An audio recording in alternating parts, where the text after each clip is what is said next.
Во Владикавказе к концу этого года появится 250 дополнительных мест в детские сады. Об этом рассказал градоначальник Сергей Дзантьев. Сегодня он проинспектировал новые строящиеся объекты дополнительного образования вместе с заместителем председателя правительства Рустемом Келехсаевым. Делегация посетила ранее законсервированное здание бывшей 9-й школы в поселке Ридант. Часть школы теперь будет использоваться под детский сад. Здесь к концу года появятся 2 группы по 30 дошколят в каждой. Кроме того, в новом году запланировано открытие самой школы. Обучаться там будут 200 детей. На сегодняшний день, в этом году, в 2014 году, мы должны дополнительно создать в республике 3685 мест.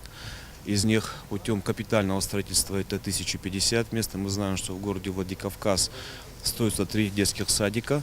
Один дополнительный садик строится в Моздокском районе, селение Кизляр.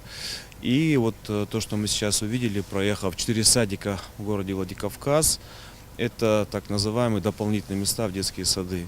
Путем реконструкции мы создаем дополнительные места, и мы видим, что сегодня работа в городе Владикавказ ведется активнейшим образом. В этот же день комиссия посетила 34-й и 92-й городские детские сады. Здесь также к концу года планируется открыть по одной дополнительной группе на 30 человек в каждой. Для этого потребовалось чуть более 50 миллионов рублей, большая часть из которых выделена из федерального бюджета. Проект по развитию детских садов проходит в рамках реализации федеральной программы модернизации дошкольного образования.